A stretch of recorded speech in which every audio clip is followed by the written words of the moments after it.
Yeah, it is visible now, sir.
Is it visible?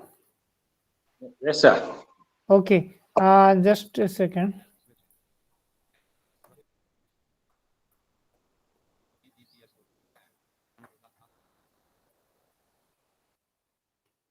Mm.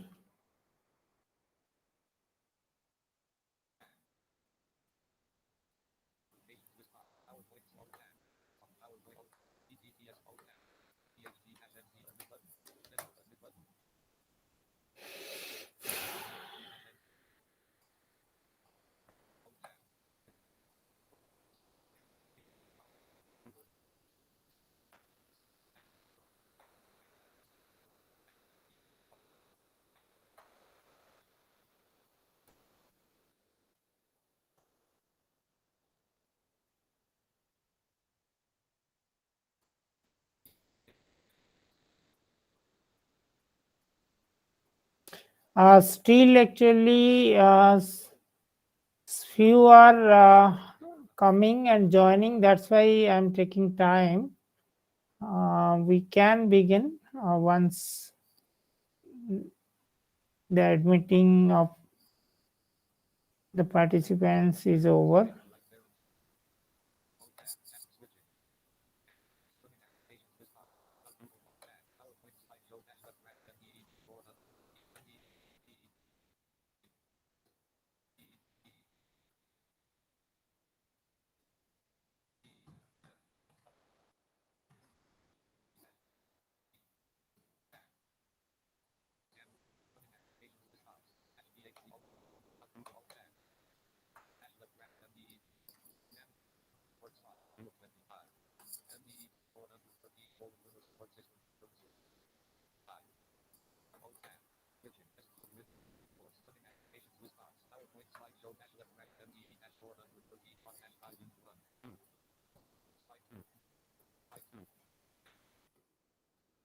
Okay, friends, I think you can see the slides, right? Yes, sir. Yes, sir. Okay, as I had Yes. said in the last class that today we will be discussing block 5, that is the last block, that is on learners management of learners support. Just again once.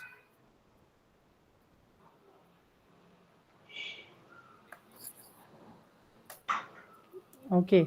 As I said,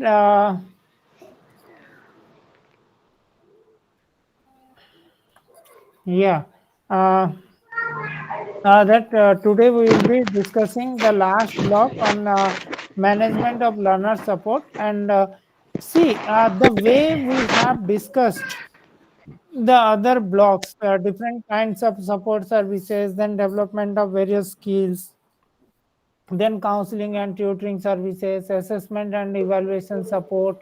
Then we have discussed n number of issues while discussing the support services, starting from admission, then the provision of study materials, then changing of addresses, conduction of examinations, even conducting the counseling and tutoring services. And there may be many issues and many support services, starting from information services, web services, library services.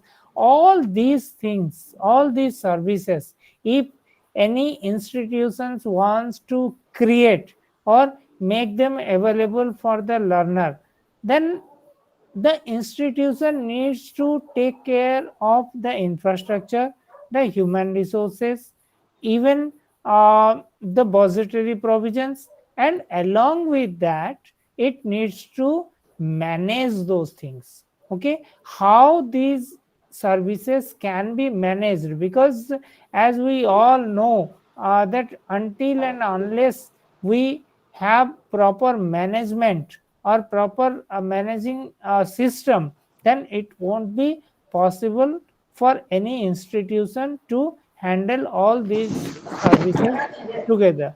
For that sake, the support services also need to be understood from the management point of view, and what exactly the problems or the issues that we need to take care of when we are talking about the management of support services or learner support in open and distance learning system, that we will be discussing today in block 5.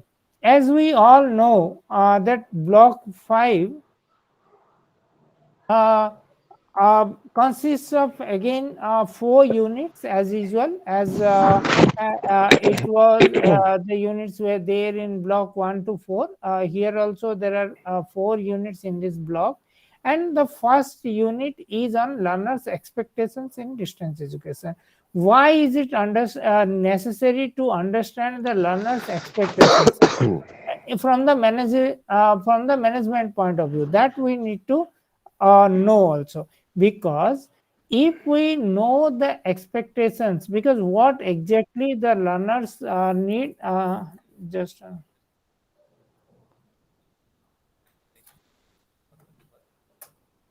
okay, what exactly the learners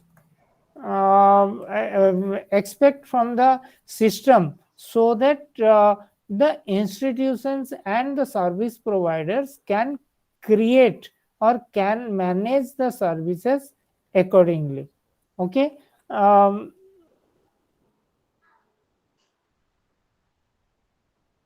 Then the second unit is all about the management of learner support, because various types of services that we are referring, that what exactly the issues are there regarding the management, and how those services, or how those uh, wings can be managed, and where we have the institution need to take care, and how those services can be ensured, that we can discuss also. Then monitoring learners progress, because this again third unit is about the learners progress or learners learning, because ultimately in any educational institution, in any open and distance education system, what matters is the teaching and learning process, because the educational institutions are meant for that. Here we, as educational institutions, always aim at the effective learning for the learners and how that can be ensured, how the set goals and objectives for each course and programs can be developed among the learners. That is the ultimate goal or ultimate aim. And to reach that goal or aim, how the learners can be progress, the how the learners progress can be managed or assessed or can be traced out. And for that, the institution need to develop certain services. And if the institution need to ensure those services, then how those services can be created, how those can be maintained, how those can be managed, or how those can be improved upon, all these things depend on the management. Okay, that's why we need to understand from that angle also. Then a library and information services in distance and open learning system, as we all know, that along with the study materials, the library and information services are one of the important services, because through that only we are either providing the content to the material through the SLM, and we even suggest the further readings and the reference books and articles and other study materials or educational resources, learning resources to the students, that from where they can collect and the information, or from where they can study further, and how they can enhance their learning, and what resources or what materials they exactly should refer and use in their studies. All these things are dependent upon the library and information services. Okay. Then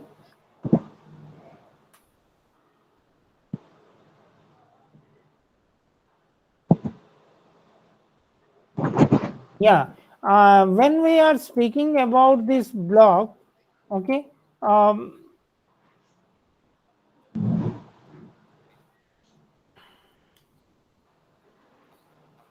as I have already spoken, that this unit talks about the learners expectation, then management, then monitoring learners progress.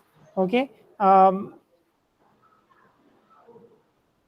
And throughout this block, the management issues have been focused upon. Okay. Then um,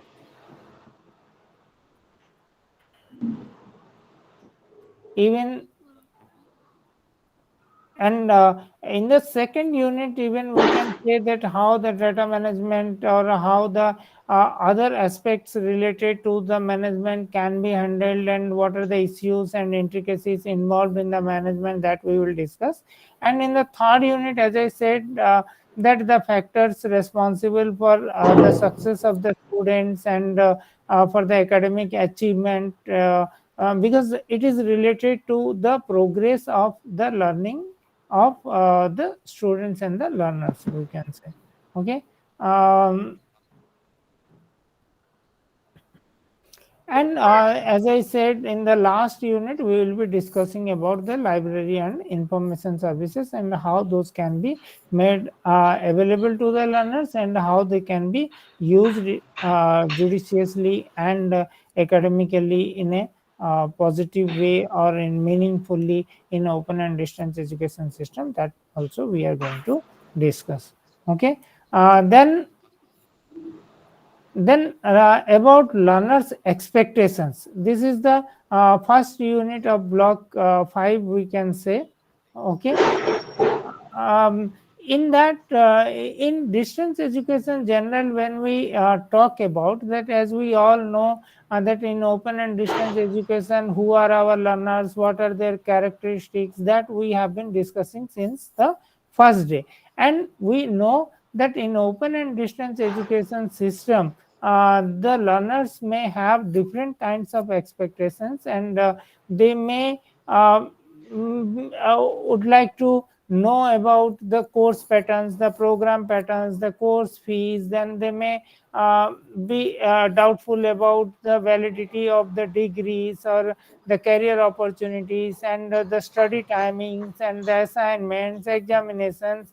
and n number of services they may be expecting from the distance education institutions as such. But in open and distance education system, the institutions point of view, if we see, then what exactly they have, that whether they are only providing the self learning materials, or they are providing the audio video services, or they providing counseling and tutoring services, and how their assessment and evaluation support services are managed, how their library support services are managed, and how their even admission and practicals and other course related activities are managed. All these things need to be discussed and understood very clearly. Then about the study materials, okay, about the study materials, what exactly the learners expect. The learners may expect that the study materials should reach them on time, okay, and the study materials should be self contained, that because as no teachers will be there to assist them and to teach them face to face, that's why they may expect that the materials should be designed or written in such a way that they won't feel the absence of a teacher while studying on their own, okay, and they may even uh,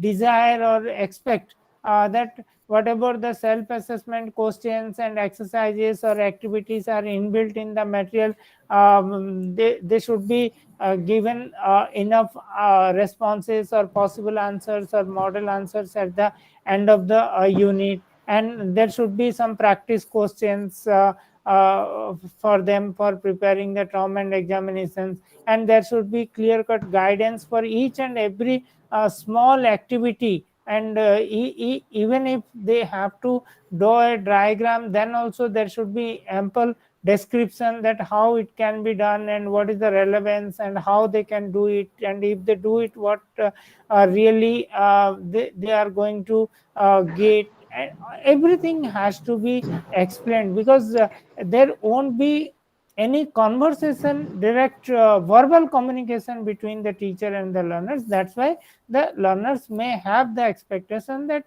each and everything should be anticipated before, and the same should be reflected inside the materials by the teachers of the institutions altogether. That much we can say, that in terms of the study materials, okay.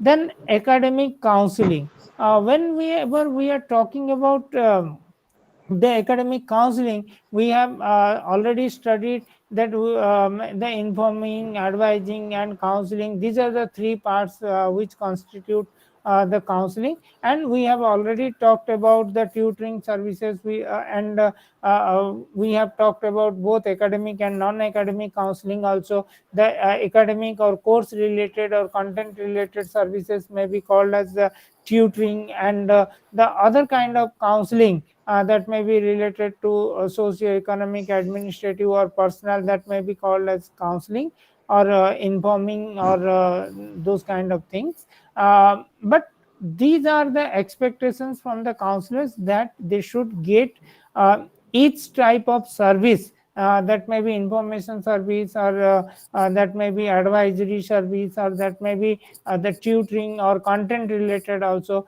but they should be given on proper time and at the proper interval, and whenever they need those services as per their own requirements, the institution should be in a position to render those services also, okay. Then assignments and grades, because assignments and grades, when we talk about, then definitely we know that the learners may seek the assignment questions well before, along with the study materials.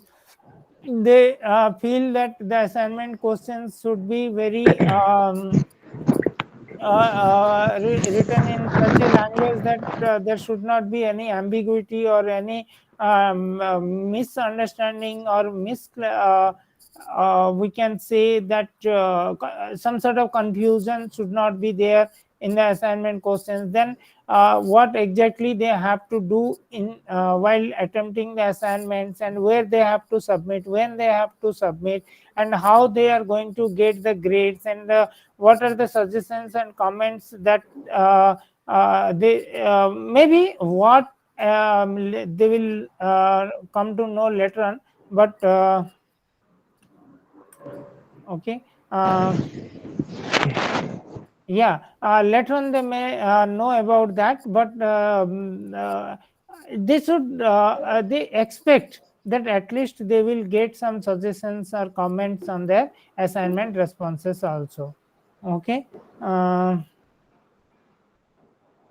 And the technology use also, because the learners may some of them may be very techno savvy, some of them may not be that much techno savvy, and they expect that to know from the institution what are the technologies, whether interactive radio counseling sessions are there or not, whether any television based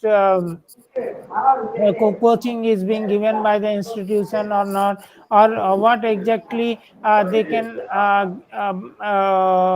get if they use internet and mobile technology for their study purpose. All these may be expectations from the part of view, from the we can say that from the learner's point of view also. Okay. Then other learners peer group also, because in regular mode of education all the learners are very homogeneous, and they can always be in touch with one another inside the class, and they can exchange their views and everything. But in open and distance education system, as we all know, that the Hello, sir. learners may be, yeah, are you saying something? Mute his mic, Mr. Drisa. Okay. Yeah. Then they in the from their peer group also they can they think it's very difficult to catch Drisa, please. hold of the peer group also, because they also may belong to certain different provinces or different geographical areas. They may not be always in touch with their peer group also, but they have some expectations that what exactly the peer learners are doing, and what services they are receiving from the institution, how they are preparing for the examinations, and where they are going to submit their assignments, and what grades they have received on the assignments. These all may be expectations from the peer groups also. These are the, and then the institutional services altogether, we can say that what exactly the institution is providing in terms of the counseling services, in terms of the library services, in terms of the financial assistance and fee reimbursement, or in terms of the admission assistance and procedures, in terms of the materials, in terms of the assessment and evaluation support, or anything that you can list over here. There should be clear information to the learners from the institution, and the learners may expect n number of things from the institution, but the institution should take care of all the expectations of the learners, and accordingly it may come up with the program guides, program manuals, or may provide the general information on the websites, or through browsers, or through internet, or through we can say that while conducting the induction orientation programs, or while conducting the non-academic, administrative, or personal counseling to the learners. But the institution need to reach to the learners, and need to reach to the expectations of the learners also. Okay. These all matters a lot when we discuss about learners expectations in open and distance education system. Okay. um, Yeah, distance education in general, if we have talked in the previous slide all the things, but here just let me recapitulate if we have missed anything else. Okay, for yeah, for entering any program or course, we can. Okay, he or she may need to have some relaxed entry qualifications, and they may would like to know that what exactly are the minimum eligibility criteria for taking admission into any program. Okay, um, uh,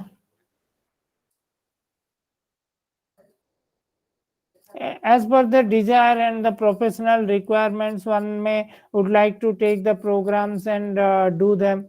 Okay, even with own pace and play, as per the suitability, they would like to study on their own. Okay, um, and no learner would like to remain in isolation, and all would like to have some sort of interaction with the counselors and with the institution also. Okay, um, and as I said, that along with the print materials, how the radio and video programs, they can get and use them as per their necessity. Okay, um,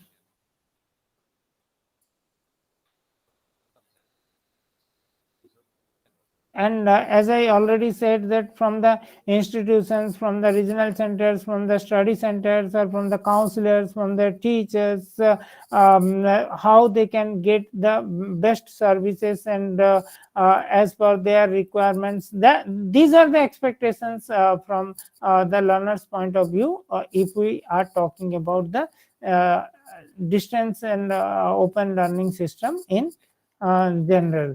Okay, we have already talked about all these services, if you remember, but I have listed few of them for our own clarity and for further understanding also. Okay, as I said, from the study materials also you can recapitulate whatever I have presented, that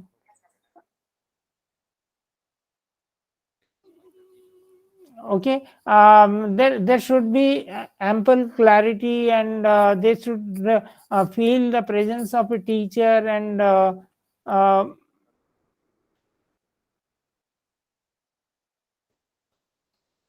okay, and how those materials can be self-explanatory, and they can understand on their own, they can do their studies on their own. Whatever I said, just I have mentioned those things in the points, that it will be easy for you to remember and recall or recapitulate also. Okay, even they can expect that if particular learners, they don't want to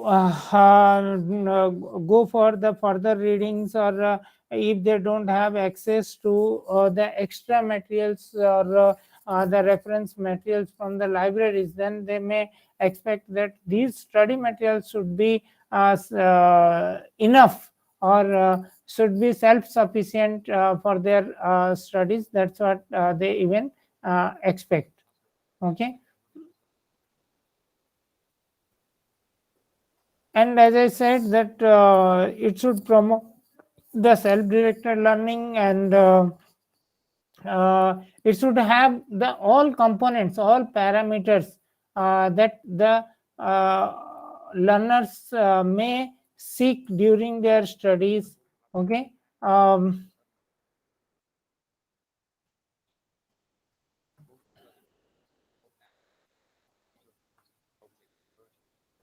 even the materials should act like a teacher to keep the learners motivated, and not that to feel isolated, and they should the material should in a way bind the learners and put them on their teaching or learning, or engage them in teaching and learning, and that much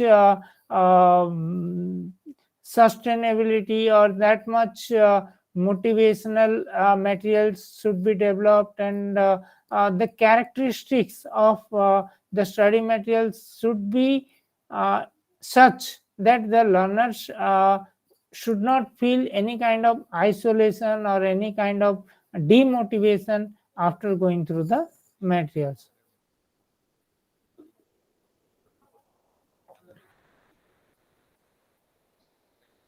As I said, that the model answers, possible answers, or the question banks and the glossary, everything should be added in the study material, so that the learners should feel very comfortable. Okay, I think these are the points you should clearly know and recall when you are writing about the expectations of the learners from the study materials. Okay, then when we are referring to academic counseling, if we talk about, then already I have discussed that what exactly the learners may expect from the academic counseling. But again, I have listed some of the important points so that you can quickly go through, and you can know and you can correlate that what we have discussed so far and what exactly I have taken in my slides also. Okay, information, advice, counseling. Okay, these are the three things which are important, and along with that, we can refer to the tutoring services also, because that is purely subject oriented, or we can say that related to the content itself. Okay. um, then what exactly the expectations of the learners from their study centers as such. Okay, we can say that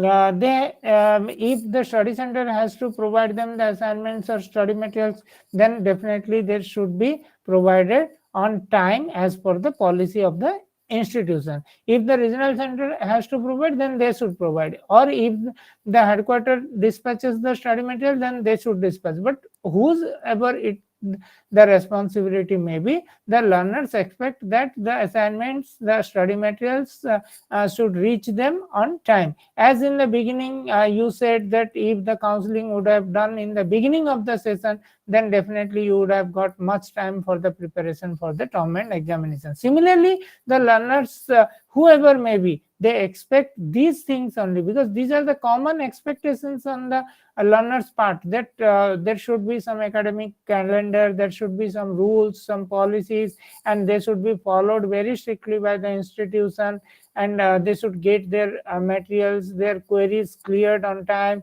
and they should be given proper assistance during their studies, so that smoothly they can complete their studies altogether. Then as we all know that the counseling schedule, the theories or the practicals should be intimated to the learners beforehand, and even they should be given, if the online counseling has to be taken place, the links or the physical addresses where they have to go to attend the practicals, and the counseling classes, and what exactly they have to carry, and what precautions they have to take while going for the counseling, and what extra materials um, or tasks that they had to perform before reaching to the practical centers or counseling center. All these things should be explained very clearly to the learners. Okay. Even face-to-face counseling sessions should be organized by the study center or the learner program center or the learner center, whatever the institutions call but it should be the responsibility of the institution to make their study centers very attentive and very alert, so that these things should happen for the learners. Okay. Even as even in the previous classes also I have said that while discussing the functions of a role of a study center, then it is the responsibility of the study center to make a library, a small library for the learners, and to create a visual room, and even the rooms for helping the learners to listen to the radio programs or to watch to the video broadcast, and even to do other activities in the study center itself. There should be enough facilities also. Okay. And the assignments, if have to be submitted at the study center, then they should be received, and they should be get evaluated, and those should be written to the learners with the comments by the academic counselors or the course coordinators. All these are the responsibilities and role of the study centers, and this is what exactly the learners expect from the study centers. Okay. Even the queries whatever the learners have, the study center should have the help desk and may I help you desk to attend them and get them clarified also. Okay. And their grievances should be attended very effectively. And as we all know that pre-admission, during the course or post-completion counseling and information services should be provided to the learners by the study centers. Okay. These all are the tasks of a study center, we can say. Okay. Then till now we have tried to understand the okay. Till now, we have studied about the learners' expectations. Now, we will discuss about the learners' satisfaction as such. Okay, because when we are talking about the satisfaction, that means we are talking about the feedback of the learners, or if they have taken admission in any courses or any programs from any institution, then definitely are they satisfied or not, whether they are happy with the services and the facilities they are getting from the institution or not, whether they have able to complete the program on time or not. All these things come under the satisfaction of the learners, and that also matters a lot for the management point of view also. Okay.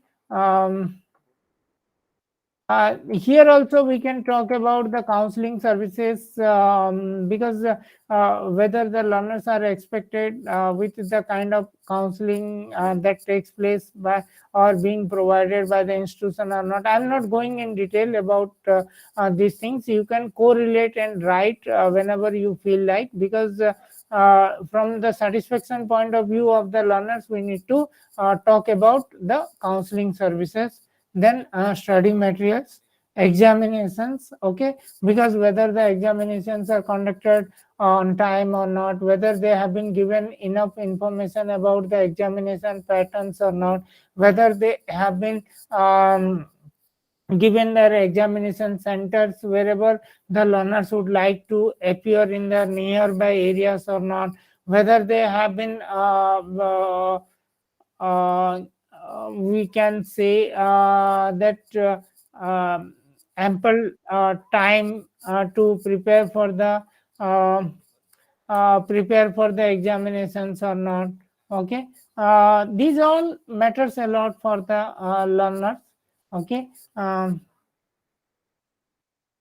These are the main areas from where on which we can conduct the survey, or we can take the feedback from the learners, or we can do the satisfaction study from the learners, that whether they have received the pre-admission counseling or not, whether they are able to communicate or get the appropriate services from the study centers, from the regional centers, from the headquarters, from the counselors, from the course coordinators or not, whether their materials are sufficient to do their study or not, whether they have received their assignments on time or not, whether they have received their comments on the assignment responses on time or not, whether uh, anything that you can think from a learner's point of view that you can relate to the learner satisfaction, and that you may relate to the institutional services also, because if the institutions can think about these services, then only they will be able to manage these services, or can be able to create the facilities or the platforms so that the learners can be ensured for the provision of better services in the future also, because time to time the institutions need to carry these studies, student satisfaction studies, okay, uh, mm, so that they can improve upon, or they can reach to the learners better than the previous year, and even more better than the present year, even the best, because as we have discussed when we were discussing about quality assurance or quality of learner support, that quality is a journey, not an end, or there is no fixed criteria, because we cannot say that this is the ultimate thing, that we can say the quality or this is the best, because always there is a scope for improvement, and the more we polish, the more it will shine. Exactly, the services also are like that, and we should, the institution should know about the expectations of the learners, and they should do the satisfaction studies all the time, and accordingly the management of the services and the issues should be done by the institutions, and maybe rescheduled, replanned, and more infrastructure may be developed, or more human resources may be engaged, or more strict rules can be brought to control the staff and the services altogether. All these things can be a part of management, but these are the things that are expected from the institutional point of view. Okay, and then this is all about the first unit of the block 5, and we can talk about the management of distance education, um, because first thing that when we talk about the management of the services, then we are talking about the management of the operations or the activities. Okay, now operations or activities, when we talk about, we may refer to admission, conduct of examinations, conduct of counseling and tutoring services. Okay, we may say that conduct of employment and placement facilities, and maybe conduction of induction and orientation programs, conduction of training programs, provision of study materials. Okay, all these things can come under the operation aspects, because as a professional and as a teacher, or as an administrative point of view, you can imagine that whatever services we have talked till now in this course from the very beginning, we you are the best to decide that which come under the operational aspects, and the activities that the institution should manage upon. I'm not going in detail to list them out, or discuss each and every one, because we have been discussing these activities since beginning. um, okay, then management of finance, because as we all know that for developing the infrastructure, or for creating a building, or for appointing some academic counselors, or for appointing certain teachers in a particular program or in a school, then, or for providing any sort of assistance or any sort of service to the learners, the institution needs some finance or some budget or some money for that.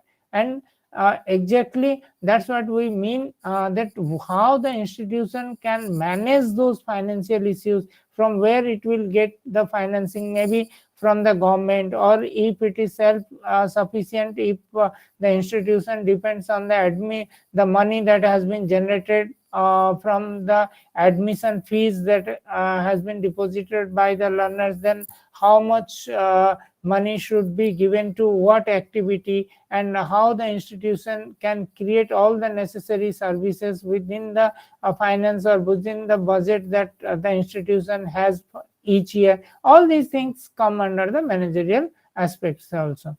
Okay, then management of human resources, that how many teachers should be there, how many counselors have to be appointed, how many administrative staff should be appointed in a study center, and whether the if the enrollment of the students is more in any particular study center, then the study center may be given extra staff, and where in the study center, if the enrollment of the students is less, then the staff may be less in that study center, or how it can be managed, whether it should be clubbed with the study centers, or they should split the study centers into two and more for reaching in a better way to the learners. It all depends upon the management of human resources also, because when we talk about the operational aspects, activities, then finance, or even um, human resources, then definitely we can know and talk about the kind of the kind of management issues that are included, and that can be referred also during this activities. Okay. Okay, but let me again recapitulate or recall that whatever we have discussed in under the operation and activities. Okay, um, okay, then one has to understand the student characteristics. Okay, technological infrastructure that we have discussed, then course and program demands also, because if MCA program is there, for example master of computer application, then the institution need to make sure that the practical study centers are there with the availability of computers and technologies with internet facilities. If some nursing program is there, then the institution should make it sure that the hospitals and the agencies where the students have to do their internship, or where they have to go to practice and do the nursing activities, that also have to be ensured. All these are the operational issues the institution need to take care of. Okay, scalability, then geography. Okay, management systems, budgeting. These all are the operational activities that we have already talked upon, and you can, if you go through the units, then definitely you will find all these things inside the units, where some explanations have been given which are self-explanatory, and even I have touched upon quite many issues also, which you can refer and recall while doing your studies also. Then three management tasks that for learner support. Okay, these are very important points, we can say. Okay, creating a support system, because ultimately, after knowing the learners expectations, learners characteristics, or after learners doing the satisfaction, or after knowing the human resources, budgeting, finance, operational activities, all these things, what are the three management tasks that one should take care of, we can refer to are that creating a support system, that we can say, then enabling the students to use the system, because if the institution have created particular system, but if the learners are not using those things, or or if those services are not utilized by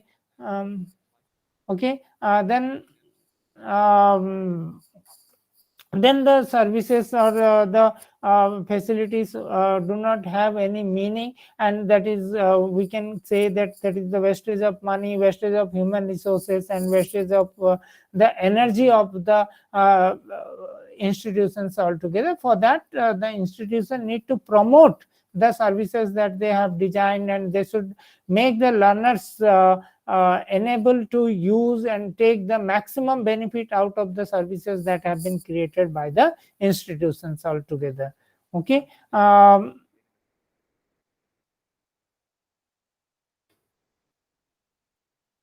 And mechanisms to monitor the support services that have been created by the institutions, because if the counseling and tutoring services are created, if any library facilities have been created by the institution, that should be sufficient monitoring mechanism by the institution also to monitor whether as I said, that may be done through the satisfaction study which is being conducted by the institutions for the learners, or if the library and information services, then we can see that whether the library documentation and the books are being used by the learners or not. If any radio or television programs are being conducted, then whether those programs are reaching to the learners or not, whether they are being utilized by the learners or not, or otherwise what will happen is that it will be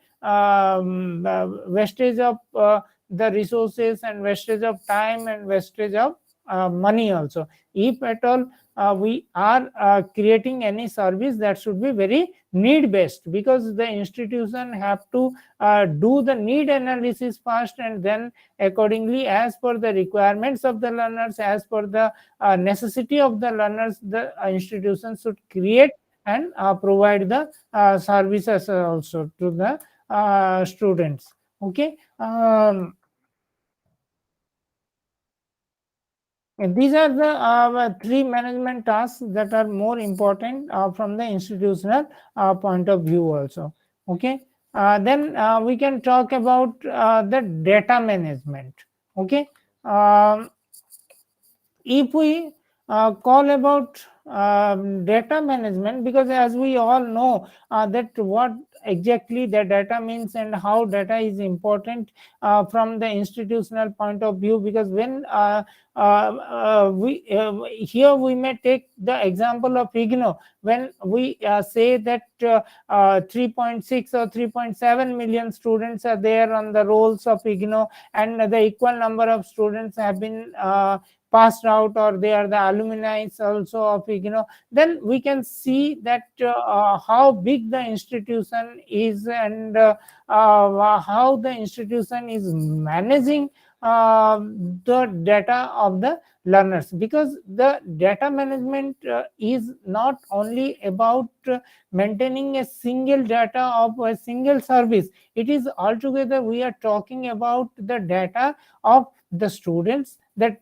data of the materials that have been created. We are talking about the data of the teachers and the counselors, though, and other stakeholders who are at the service provider, as service providers. We are talking about the data of the assessment and evaluation support. We are talking about the maintenance of the assignments and gradings also. We are talking about the certification and distribution of degrees to the students. Even we are talking about the data of the student success, that they how many have got employed, and how many have gone for the higher education. All sorts of data has to be created and maintained by the institution altogether, that we have to make sure.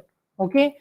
Student records is particular, because starting from the admission, when we are talking about providing pre-admission counseling, or the services during the course or post completion stage, or provision of study materials, and if that to be, we can talk about the split of data in terms of courses, in terms of programs, and in terms of the necessity of the services also, and year wise, semester wise, everything we have to take care of, and the relevant data has to be provided to the relevant people for providing a particular service also. Okay. Then academic counselors and tutors, as I rightly said, that how many counselors should be appointed, and for that, as we all know, that there are many programs and many courses, and for each program and each course there may be different counselors. Then how many counselors have to be appointed, how many counseling sessions have to be conducted, when the counseling sessions have to be conducted, all things need to be maintained, and the data pertaining to that should be made available, and the information has to be provided to the learners on time. All these things need to be taken care of very seriously. Then assessment systems, as I said, the examinations, even the examination centers, how many answer scripts they have to be reached, and even maintaining the sanctity of the examinations, and printing of question papers, setting up of question papers, and declaration of results, then allotting the answer scripts to the evaluators for evaluation, and getting the results back from the evaluators, and collating them and inserting them on the grade cards, and creation of certificates. All these things need some data intervention, and all these things have to be maintained, and this data, even for example, if anyone has done some program maybe 20 years back or 25 years back from the institution, if all of a sudden he or she comes and asks about the degree, or about about the performance of that time, then the institution, if would have not preserved that data, then how it can be provided to the student. And that, for that reason also, the institutions have to keep the data of all the learners, uh, and for that they may develop also the technology, or they may take the assistance of various softwares, and various management tools also, but the data has to be okay, have to be maintained. Then then why exactly the data has to be maintained, and what is the need for data management, that though we have already discussed, but uh, to keep the progress data of the data for the progress of the learners on a whole, or on the individual basis, that is necessary. Okay. Maintain the continuity, because if a particular counselor is teaching this course, and if he or she quits their job, or if she or he get transferred, or any problem if arises, if somebody has to continue at the place of particular person, then the continuity should be maintained, and for that also the institution need to keep the data, that what exactly he or she was engaged, and to which chapter he or she has covered, and what exactly next has to be done for the learners, and this kind of continuity of the service also have to be made ensure. For that also the data needs to be maintained. Okay.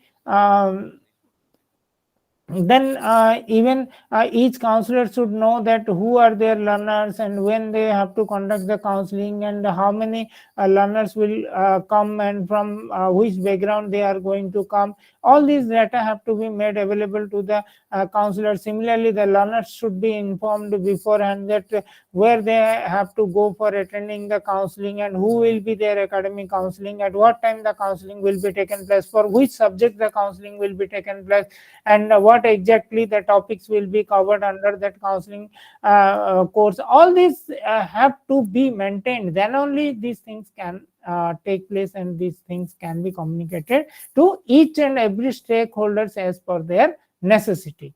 Then uh,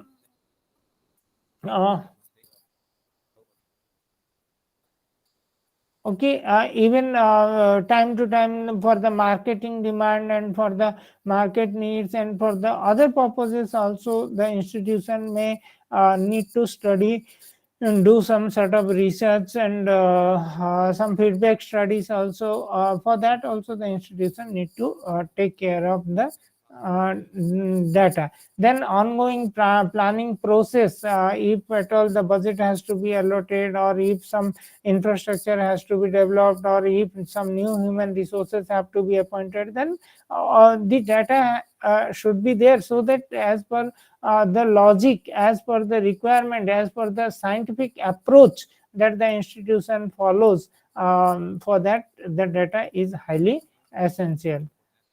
Okay, for the historical proof, as I have already said, um, facilitate research uh, and feedback for all stakeholders, monitor and evaluate the system. Okay, I'm not going in detail each and every point, that these all are the self-explanatory points on which you can understand, you can write on your own, that how the important data is nowadays pertaining to each and every points that I have listed out in this slide. Then management of assignment data. Okay, management of assignments data is also a very important aspect, if we can say. um,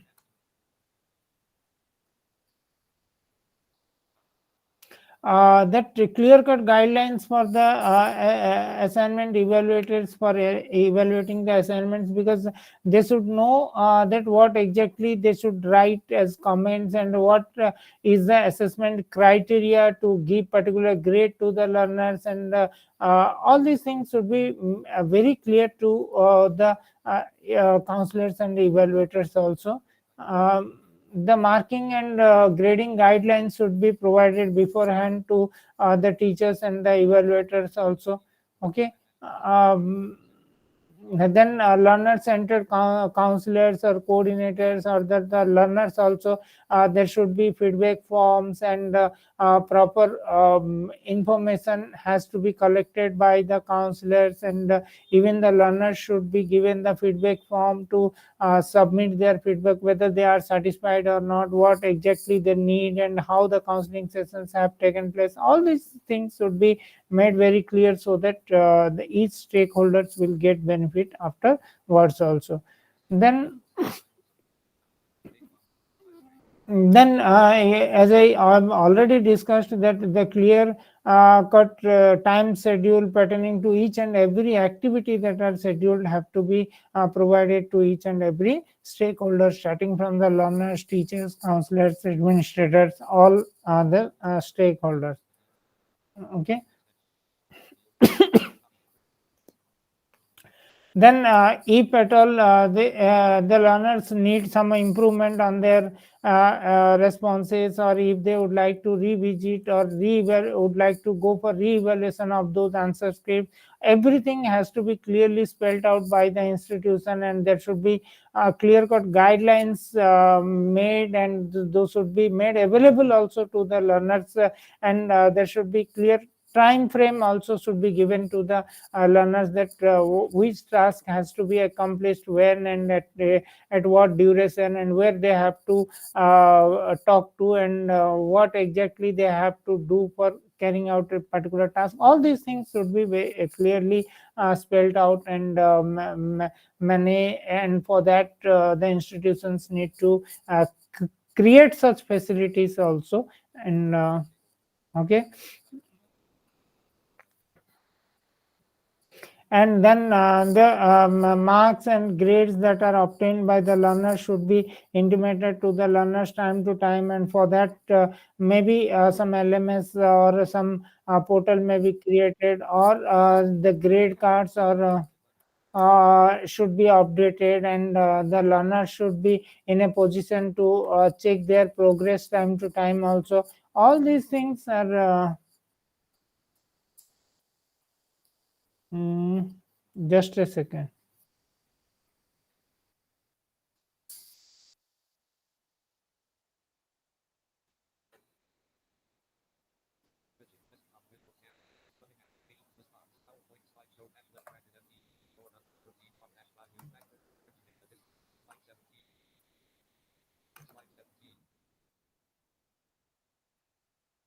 Okay.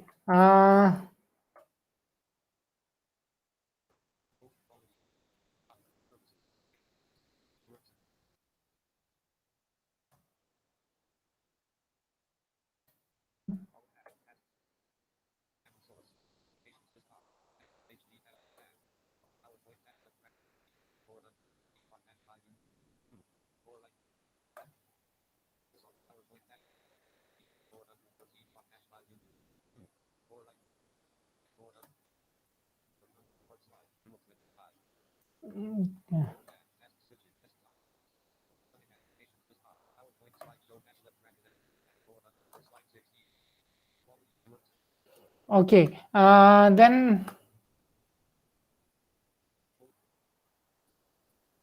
are you there? Can you hear me?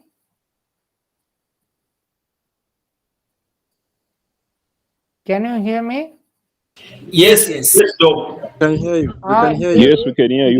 Doc. Is it clear up to now? Yes, yes. Yes, yes, sir. Yes. Yes, you are clear, Doc. Okay. Now we were talking about the assignment data. Okay. Uh, um, Even the practical skill based programs, all these things have to be provided to the learners. Okay. Then quality assurance in learner support, this is also a part of management, as we have already discussed also in previous classes, that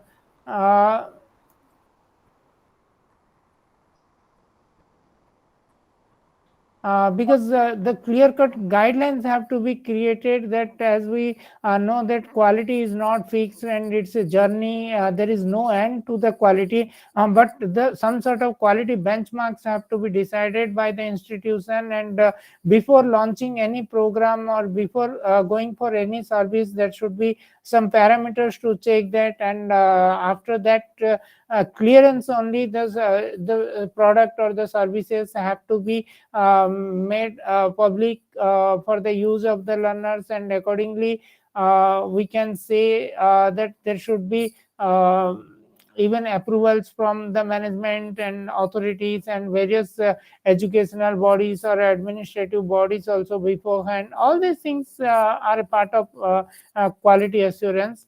Okay. Quality assurance criteria, as I have already discussed, timely dispatch of course materials, because as you pointed out that if the counseling would have been conducted beforehand, that question should not arise on the part of the learners, because the institutions need to take care of all these things, and these are the part of quality that a institution is known for. And timely dispatch of questionnaires, timely conduct of counseling, timely conduct of examinations, timely declaration of results, and there should not be any ambiguity, and everything should be spelled out very clearly by the institutions. That is what expected. Though sometimes due to some administrative reasons or due to some other problems, some things get affected, and then those may be extraordinary, but always the institutions should try to take care of these issues. That's what we can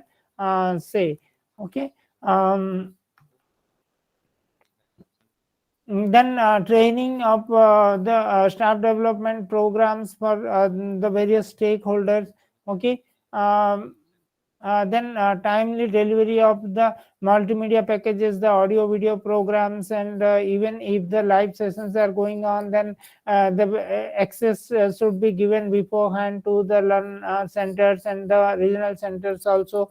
Then the answer scripts, question papers, if we have to be reached to the study centers, and those with the maintenance of sanctity and secrecy, these things should be done. Okay. um, and the quality of tutorials and counseling classes, timely feedback on assignment responses. Okay. Timely response to the student queries, and attending their queries also with more effectiveness. Then we can say that even feedback to the learners on their performance should be provided by the counselors and the course coordinators time to time also. Okay, then facilitation of peer group interaction, for example, maybe during the counseling or by conducting any activities among the same learners of a particular group or section or semester, so that they can have interaction among themselves. Okay, then and the learner charter should be provided and given to the learners beforehand, and all these things are the part of quality assurance. Because why I'm discussing that, where you may be given, for example, from the examination point of view also, you may be asked to write a short note on quality assurance in open and distance education system, or quality assurance system in learner management system also, that you can uh,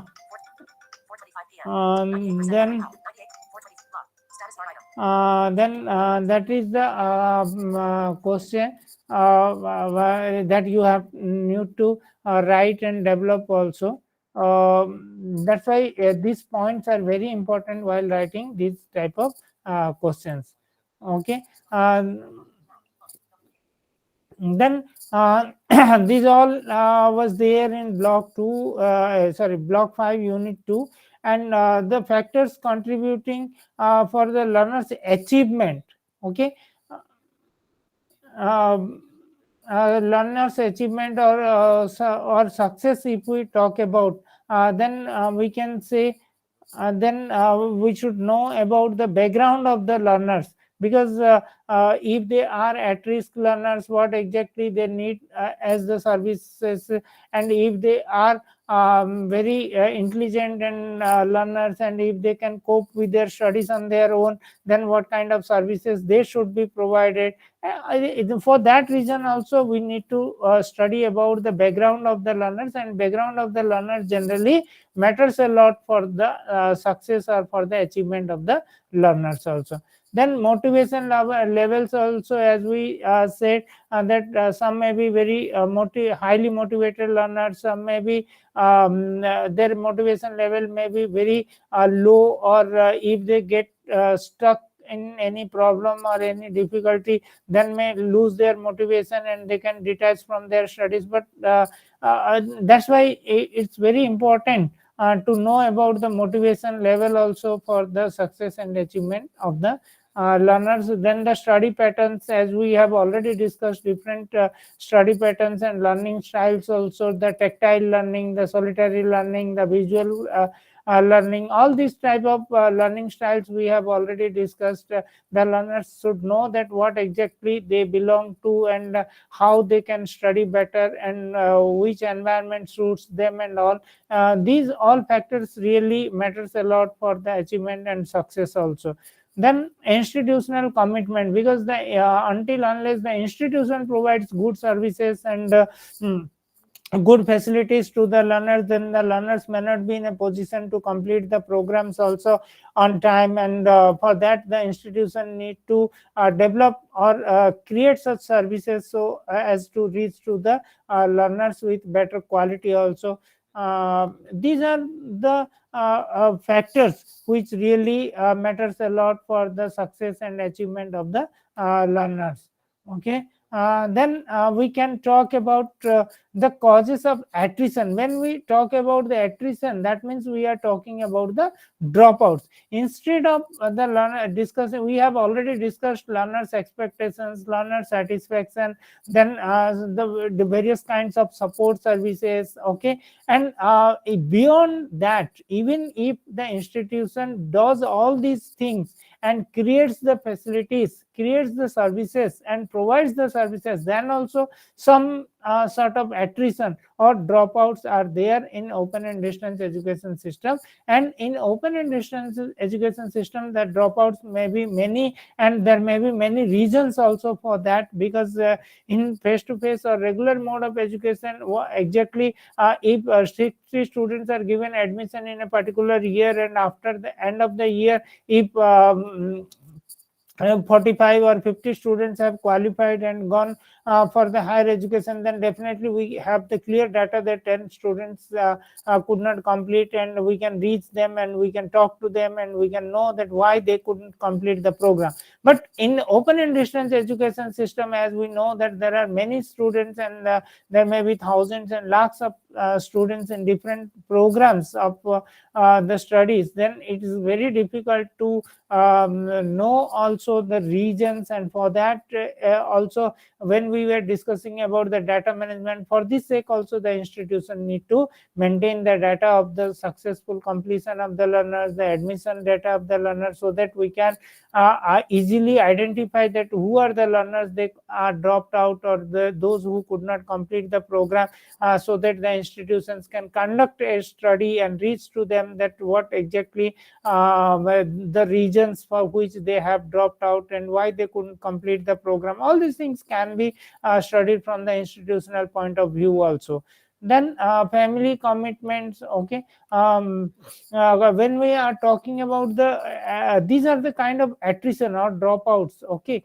We will discuss in detail about the attritions and the dropouts also, maybe in another 10 to 15 minutes. And let's try to know the causes of attrition, okay. When we are talking about the causes of attrition, then definitely workload may be one of the important uh, cause for attrition, because if the learners are employed somewhere, and or due to the workload that they are engaged in the jobs, or in carrying out any family activities, or in any other activities they are engaged in, because of workload they may think that no, it is not possible to continue the studies, and they may get drop out.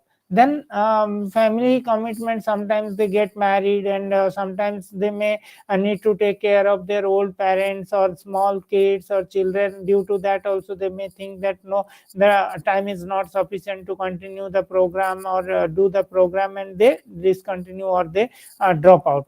Then health related or on unexpected circumstances, that I think I don't need to explain that further. Then negative personality traits also, sometimes they think that no, this is the program which I didn't want, or this is a very boring program, and I don't know what the counselors are teaching, what the teachers are teaching, they are not up to mark, or I don't want to continue this kind of negative feelings or ego. Or they may think that no, here all the learners are very different, and I'm not fit for this program. And they may think themselves egoistic, and they discontinue the study. Some sort of negativity may develop in them, and that might be the reason for their dropping out also. There may be such learners also, okay. Mhm. Lack of study skills, because they don't able to manage their time, stress, or any finance or other problems that they come across. If they are not able to manage those things, then also they get dropped out, okay. Then institutional negligence also, if the institution gives admission to certain learners, and after that the institution doesn't take care, or doesn't provide them the study materials on time, or doesn't conduct the counselings on time, or doesn't take the learners into confidence, and if they stop contacting the learners and reaching to them and asking them what exactly they need, and even if the institution failed to create and reach to the learners through appropriate support services, then also the learners get drop out also. Then change goals also, because after taking admission in particular program, if they think that no, this is not the area that I want to continue, I would like to switch over to some engineering courses, or some computer courses, or some nursing courses for my better future, this course or this program won't help me. And after that, if they feel so, they can leave the present program in between, and they can switch over to a new program also. That is the kind of change of goals that we are referring to in open and distance education system.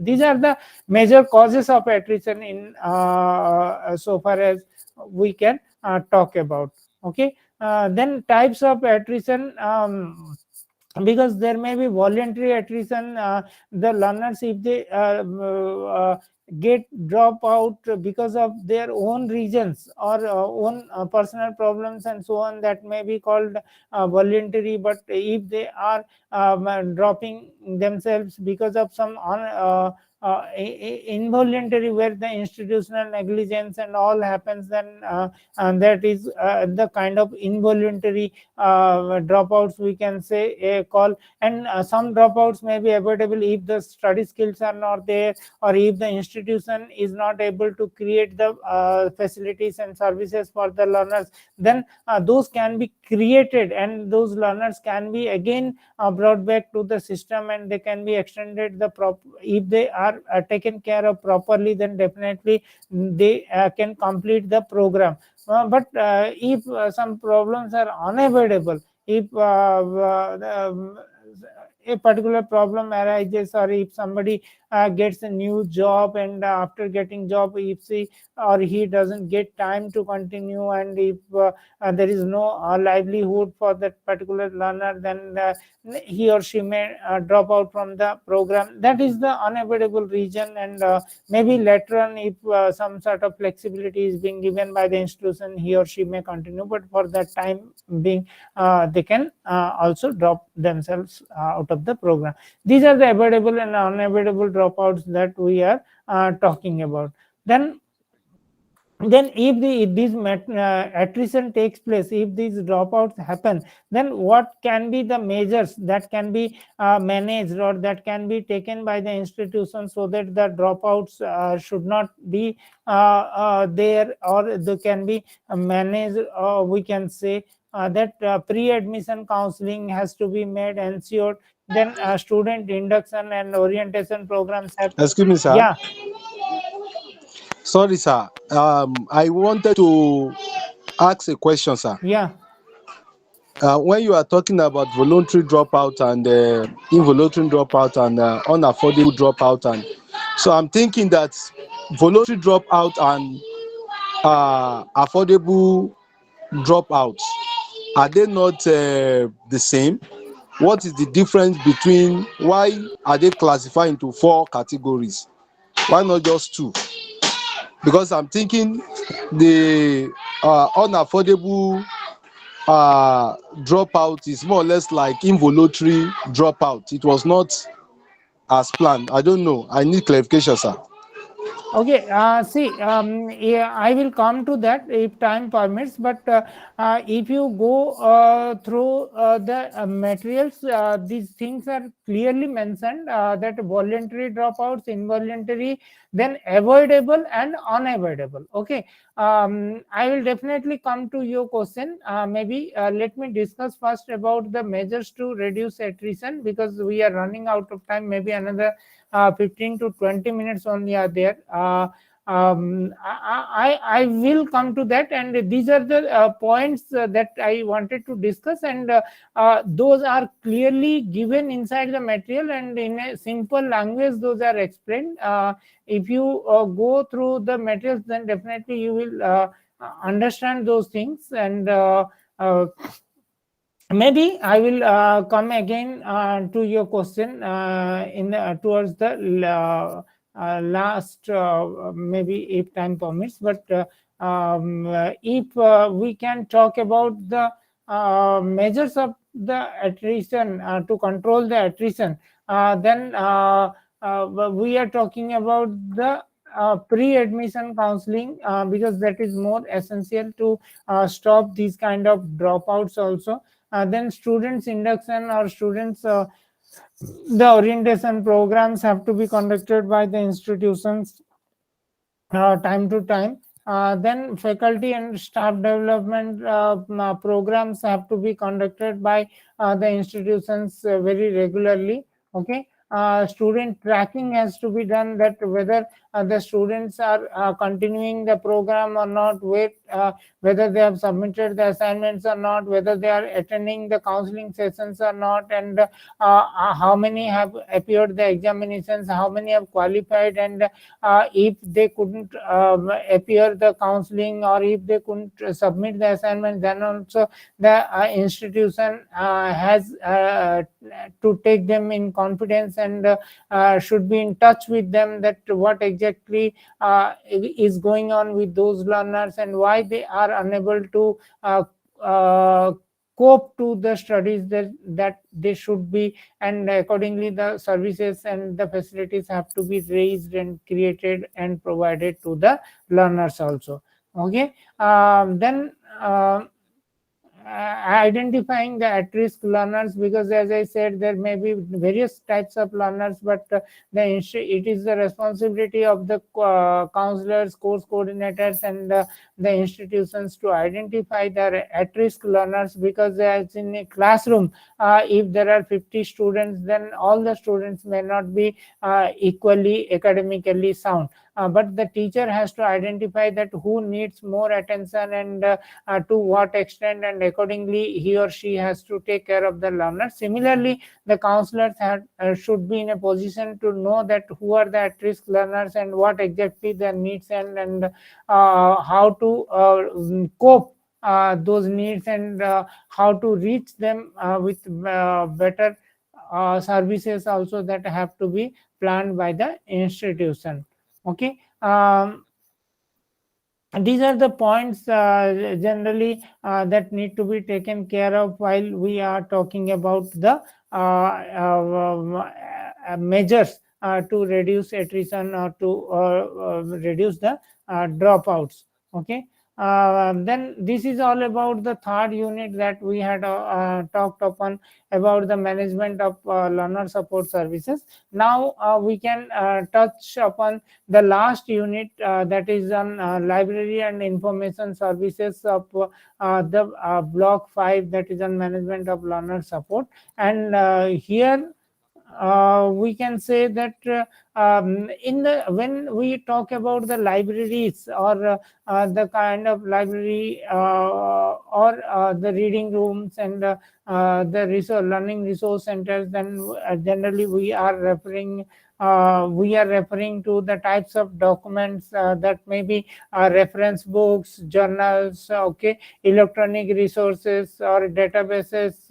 All these things we generally refer to, because in open and distance education system, as we all know, that generally we are dependent on the self-learning materials, but still we would like our learners to refer more materials, and we suggest them to go for further readings also, and for extensive reading, and for more knowledge and more clarity, if at all they would like to refer any books, any materials, any journals, any textbooks, then they can they should be helped by creating such library facilities for them, that may be the physical libraries, or online libraries, or digital resources, resources, but the access has to be provided to the learners, and for them the user ID password may be created by the institution, and they may be issued library cards also, if they have to be given permission to physically visit the institution. And similarly, as we say that the library facilities have to be created at the study center, regional center, and at the headquarters also. Okay. But the institutions should provide them the kind of services, library services, because now as we are moving towards the virtual, and the technology is being used more and more, and plays an important role. In that sense, we can take the advantage of the electronic resources, and we can provide them online access to the online libraries and e-resources also from the institutional point of view for our learners. All these things can be possible, but generally when we talk about the document, these are the documents we are referring to. Okay, then using the internet also. Uh, Okay, use of metadata engines, search engines, websites, and all these things should be made familiar to the learners, and they should be given some sort of orientation and induction that what exactly the information and library facilities are available by the institution, and what are the search engines they are using, and from where they will be able to get which material. All these things need to be explained and given information to the learners. Then the quality of information, educational web sources which are available, and how they can be made available, and where the learners will be able to get those things. Okay, all these things should be made very clear to the learners beforehand also. Okay, then using and acknowledging sources is very important, because whenever we write some assignment responses, and it has been observed that some learners, they generally directly copy the materials from the study materials, or they copy from any internet sources, and directly give the materials in the assignment responses, and even they submit. Then actually it comes under the plagiarism issue also, and the learners are not expected to do such malpractices, and they should understand the concepts, and they should interpret the facts, and they should write on their own, and for their own knowledge or for more clarity, they need to refer to the study materials, and they need to refer to the reference books and journals, but if at all they are taking any particular idea or particular definition, or if they are if they would like to quote any author or any idea, then they can do it, but with the kind of acknowledgement, and by giving the proper source of information or proper referencing, they can do it. Okay, avoiding plagiarism is much important, because even copying one's own text which he or she has written before for any journal or any book is also considered as plagiarism. That's why we have to be very careful. In even some of the institutions, they are having some anti-plagiarism softwares. If the assignments are being submitted by the learners, then they have to submit the anti-plagiarism reports also with the assignments, because first they have to scan, and if the institution doesn't allow them to submit the assignments with more than 10% plagiarism report, then the students cannot submit the assignments also. These are the policies which the institution need to take care of, and the learners also should be very honest and very moral, and so they should write on their own, and after understanding, after referring the materials, they should put the concepts or the words in their own language. That's what is expected on the part of learners. Okay, referencing, as I said, that nowadays many referencing styles are available. American Psychological Association style, or Chicago style, or many styles are there. You may see that referencing styles, and if you search on internet, the styles will come, and any one if you pick, and but you have to follow it uniformly. But in one referencing, if you are following one style of referencing, and in another if you are following another style of referencing, that may not be acceptable. You have to follow homogeneously the referencing style throughout the writing process. Then these are the important things that we may discuss, and we may deliberate upon in this unit. Okay. Then types of library and information services for the distance learners. We can say collection, development, document delivery. Okay. Local study center, if the institutions can create such facilities to provide some books and journals to the learners at their study centers, at the regional centers, or would, if they would like to give them or allow them to take their home, then for how many days and how those can be monitored. All the systems have to be developed and managed by the institution. Then network access, as I said, that if the network access or online access has to be provided, then what should be the gateway and how they can be given the user IDs and passwords to the learners. All these things have to be taken care taken care of. And if they at all allow the learners to physically come to the libraries, then photocopy facilities also may be allowed. But how many pages have to be allowed from each book for photocopy? Because there are the rules from the each governments, and they are different maybe from country to country. But as far as the international plagiarism and copyright rules are concerned, there are you cannot copy the whole book, or you cannot take the photocopy of the whole book at a time. You may be allowed only 15 or 20 pages or 30 pages, so on, for each book. These have to be very clearly spelled out and informed to the learners also. Okay. And the references services, book bags, as I said, that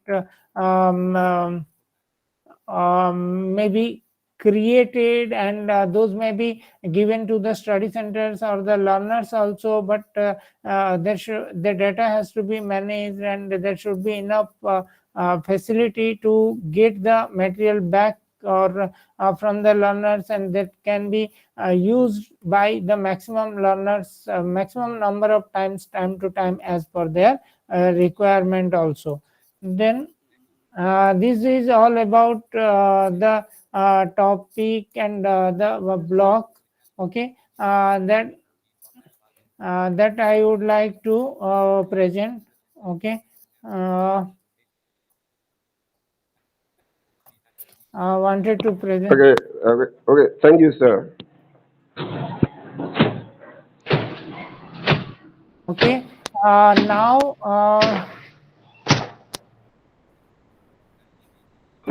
only Hello, Doc. a few minutes are left. I think, see, these are the main areas that I would like to talk upon about the management of learner support is concerned. And as we all know that learners' expectations, learner satisfaction, learners' attrition, and management of data, library, information services, these all are important.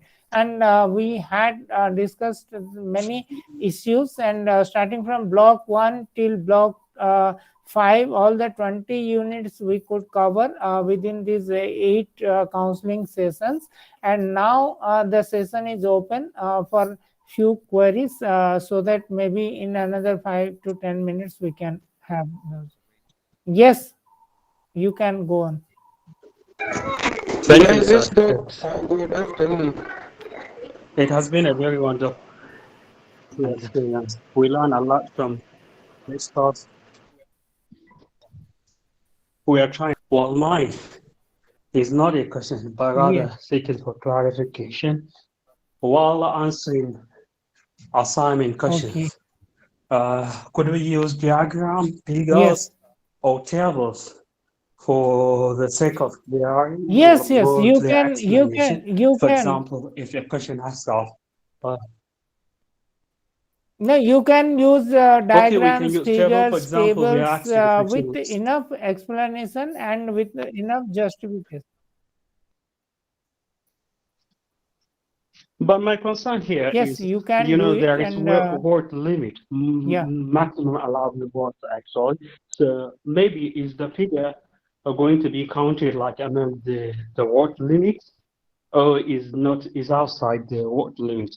For example, let's say the question, See, we have to respond to the question yeah. within like 250 words, and we have additional figures to explain.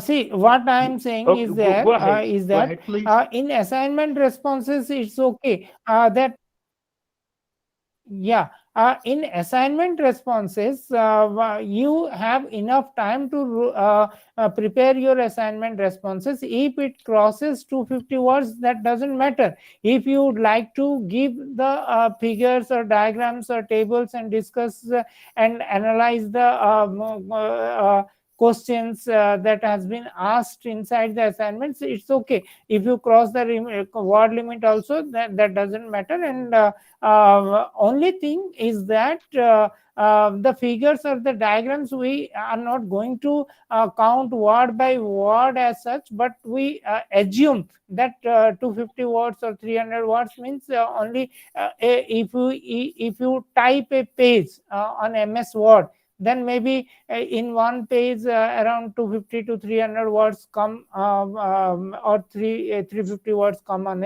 a page if it is single spaced or so on. Similarly we see, but yes, it depends upon you that how much you would like to respond, but you should justify the answer, and you should be able to complete the points and discuss the concept in total that has been sought from the response. And from the examination point of view, that if your duration will be 3 hours time, and if you have to attempt either these many questions with this is maybe 100 word limit or 250 word limits, or with 600 word limits, then you should be able to complete or answer the whole paper within the stipulated 3 years time hour, so that you won't miss or you won't be deprived from getting marks or getting good grades. If you keep on writing, or if you keep on attempting only one answer for longer duration, for example, I can say that if in an answer, if you are asked to write it in 600 words, if you keep on writing maybe 1000 words or 1200 words, and later on when you see that after 3 hours you could not able to answer one or two questions of 250 words questions, that means you are deprived of getting marks for those two questions. You may get good marks, but for the long answer, but for the short answers you may be deprived of getting any marks. For that reason, you need to complete all the questions and should try to attempt all the questions within the stipulated time in the examination. But while writing assignment responses, yes, you can cross the word limit, and you can discuss more concepts, and you can do or you can discuss the concepts as you want. And that doesn't matter that if you cross 50 words or 100 marks as such. Okay. Yes, sir. Okay. And in Thank you, sir. Well another understood. question, sir, Thanks once more. Yeah.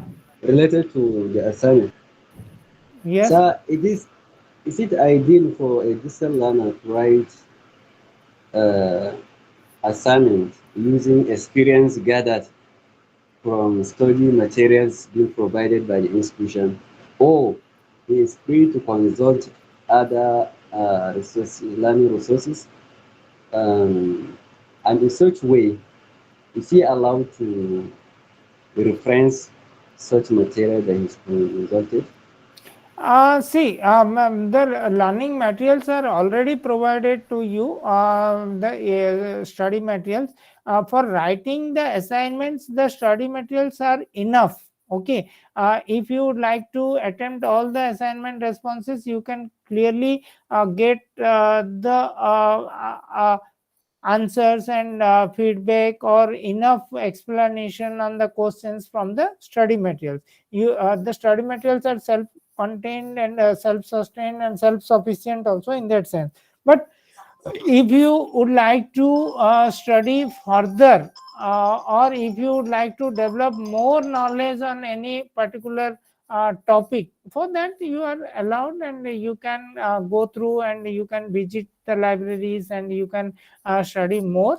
And if at all, even in the assignment responses, or even in your examinations also, if you would like to refer to any particular book, or any particular definition given by any famous author, or if you would like to quote any theory, or would like to quote any concepts discussed by any particular author or a famous theorician, then you can do it. There is no restriction for that, because if it is related to the question, or if it is related to the concept, or if it is related to the question which you are attempting, if you can do it, yes, definitely you are most welcome. And for that, you will be given more, even we can say that it gives a good impression also about the learner, that yes, the learner has done extensive reading and has a extra interest to learn also. That gives the impression on the part of evaluator also.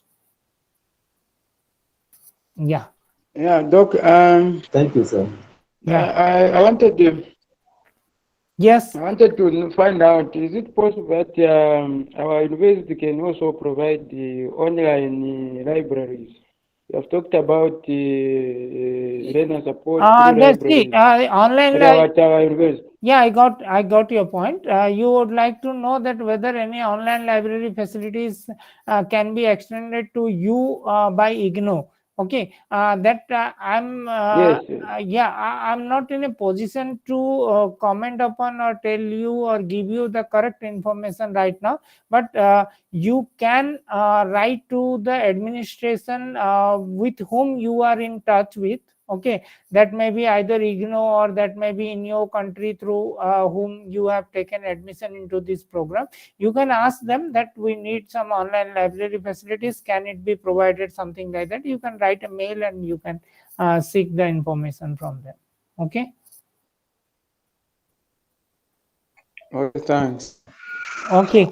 Then I think, hope you must have enjoyed this course and all the counseling sessions till now, and we could able to cover all the blocks, all the units, and I wish you all the best for writing your assignment responses, as well as for preparing the term and theory examination that you will be appearing, maybe whenever the institution declares. Uh, Sorry, Aliyu. and Yes.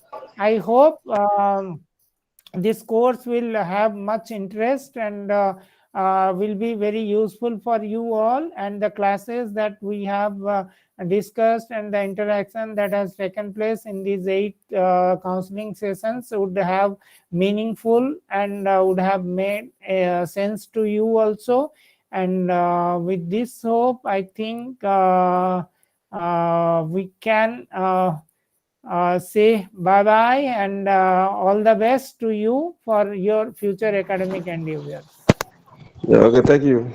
Thank you. Yes. Thank you. See you, Doc. Okay.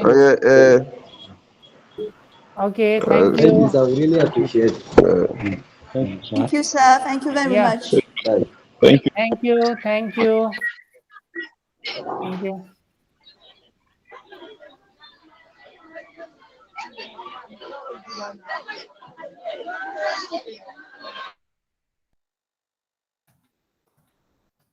Thank you very much. Yes.